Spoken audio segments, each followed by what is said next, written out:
This country, this landscape is incredible. And when this place is looking healthy, the abundance here, it's like a kaleidoscope of life. Biodiverse plant species.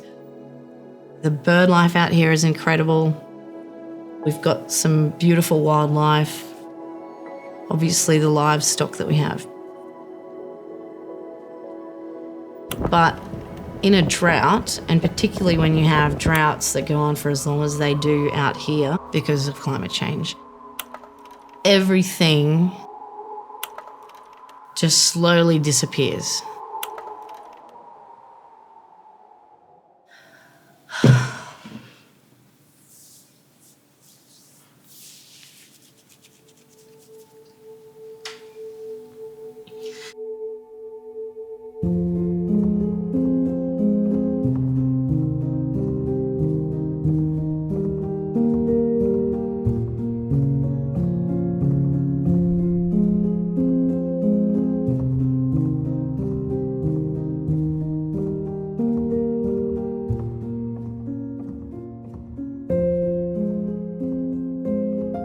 One of the reasons that we moved here was it would be a reliable rainfall area. We would always be able to farm on it. Yeah, I'm not sure if that's turns out to be an accurate assumption or not. We haven't grown a soybean crop now for at least 3 years, and the last oat crop we got was that one we baled in September 2020. It's just too dry. Drier dries, wetter wets, because we just don't know what's going to happen. It's the confusion.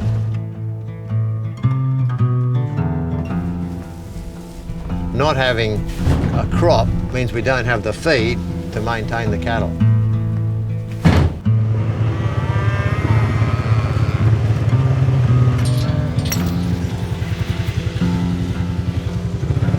Coming in, no kicking, thank you. Here we go. You can see that some of these cattle are doing better than others, just enough feed to just sustain them.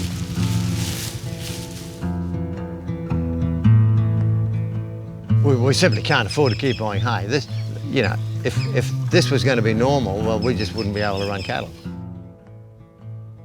If you look at these cattle, they're not exactly fat, are they,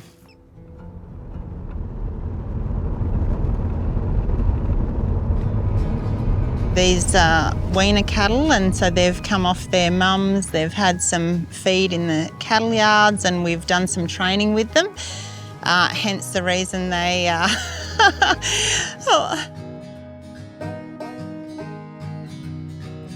Yeah, we love our animals, and I think just like people, animals have personalities, and certainly, as you can see, some have more personality than others. Originally, we were beef cattle farmers, and we are still in beef cattle, but we are more broadly red meat producers because we now have meat sheep and goats on the farm as well. When you go through an 8-year drought, you really have time to sit back and ask yourself questions about why you're doing the things you're doing and is that the best way. So we sort of have been on a huge learning curve over the last 13 years to really understand this country and try and make the most of working with the country. Most farmers are optimists by nature. You have to be, because it's a gamble. There's so many things that you can't control, but the things we can control, we need to be on top of. And farmers are pragmatic people, and so you do see the realities of what's ahead of us, but we also look for ways to come up with solutions.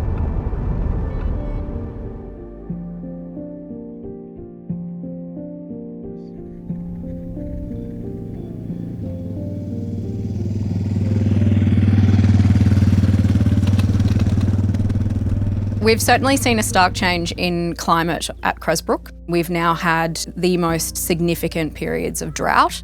2022 was our second wettest year on record. This year, 2023, we are currently sitting at our second driest year on record, and we've never seen a turnaround in climate that quickly. Given livestock prices and effects of climate, it's really been now that renewables energy and that solar income that has been keeping our property profitable.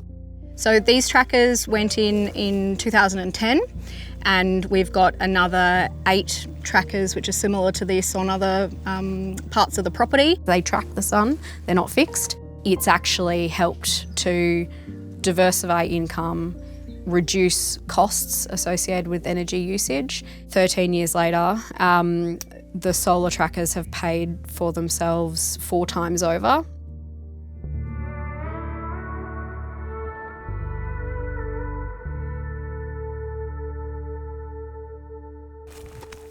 In my family, there's been multiple generations now that have sort of been involved in the agricultural industry and lived on the land and love that kind of lifestyle. This region's really volatile seasonally, hot, dry, long droughts, but it demands that you be innovative, and you have to love it. A few years ago now, I actually reached out to this regenerative rancher called Alejandro Carrillo, who's based in the Chihuahuan Desert in Mexico. And so his challenges were probably much greater than ours.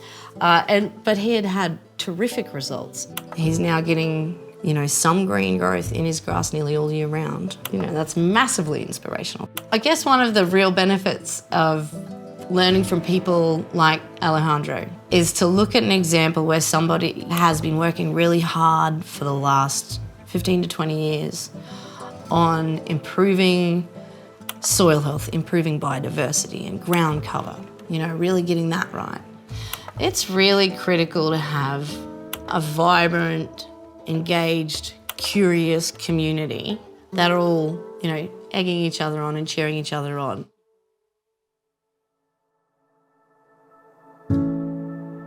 It wasn't business as usual after the drought. It was flip our thinking completely and what does country need to recover and how do we work with the country to go forward. Yeah, we need to make a profit and we're in the red meat business, but we want that red meat to be sustainable. We want that red meat to come with a guarantee that we are good stewards of the land. We will be carbon net zero by 2030 as an industry. As farmers, we have to take action in terms of climate change. There's no one-size-fits-all way to reducing emissions, but there's lots of solutions out there.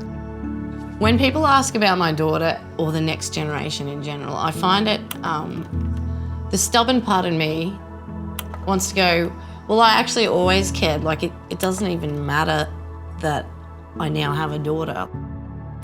And so I know that if we do the right thing by the land, it'll come back. It's so resilient. But there is only so much that you can do on the ground. We can go our hardest to adapt. We can be part of the solution. We can reduce our emissions as an industry. We can help with all those things. It's beyond time that we got a bit more organised in all levels of government. And I would just really love it if I knew that everyone else was hustling too.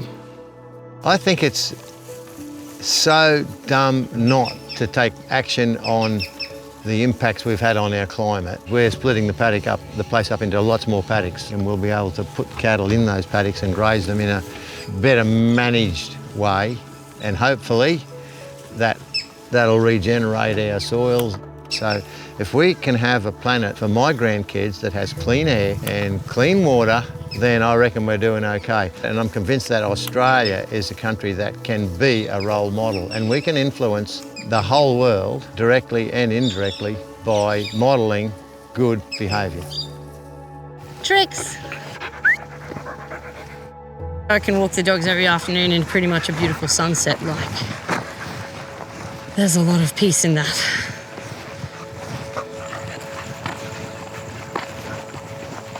Climate change is making it tougher. Of course I know there are challenges, but I also know that we can handle them. I have immense faith in the people.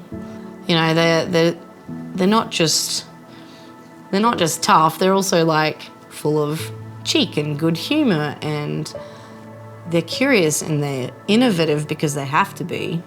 And without that innovation and curiosity, we won't survive.